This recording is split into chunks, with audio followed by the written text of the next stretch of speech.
আসসালামু আলাইকুম। আমি একজন প্রবাসী। তো যেভাবে আন্দোলন শুরু হইতেছে, ভয়াবহর দিকে যাইতেছে বাংলাদেশটার আসলে অচল হইতেছে।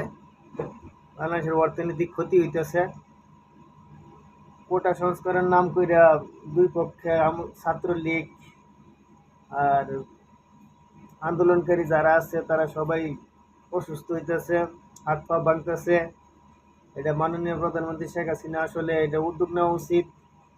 কিছু এটা একটা সংশোধন করা উচিত আমার দৃষ্টিতে। যারা প্রবাসী আছে তারা এটা অনেকে আমি দেখলাম বলতেছে। এখন সুবিধা খালি অনেক মুক্তিযোদ্ধা আছে, তাদের বাচ্চারা চাকরি পাইতেছে না। কোটা আছে তারপরে চাকরি পাইতেছে না, কারণ তারা ওই লেভেলে পড়াশোনা করে না।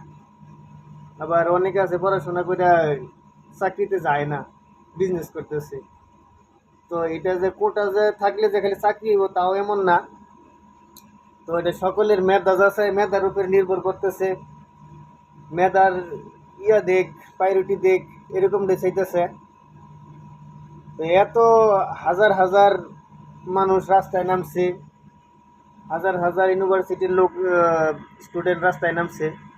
আসলে এটার একটু ডিসকাস করা উচিত।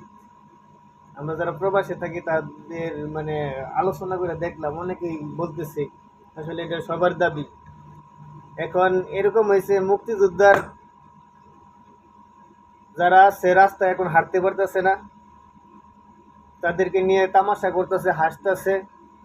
তাদের বাচ্চাদের মানে যারা মুক্তিযোদ্ধার সন্তান, তারা রাস্তায় হাঁটলে তাদেরকে নিয়ে কটু কথা বলতেছে, তাদেরকে নিয়ে হাসতেছে, তাদেরকে নিয়ে ঠাট্টা করতেছে।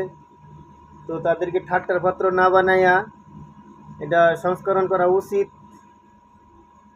আর অন্যভাবেও তো আসলে তাদেরকে সহযোগিতা করা যায়। খালি কোঠা দিয়ে তো তাদেরকে জীবন মান নিশ্চিত করা উচিত যাইব না, তাদেরকে অর্থ দিয়েও তো করা যায়। মুক্তিযুদ্ধে একটা ভাতা আছে, ভাতা আরো বাড়ায় দিক, অসুবিধা কি? সরকারি টাকাই তো দিব, আপনি আপনার টাকা আমার টাকাই তো দিব। তো মুক্তিযুদ্ধের প্রতি সম্মান থাকুক, তাদেরকে দরকার করে আরো বাড়ায় দিক। তো এই যে এখন মুক্তিযুদ্ধের ছেলেদের সন্তানদের না, আরো বাচ্চাদের আরো মানে হাসির পাত্র বানাইতেছে।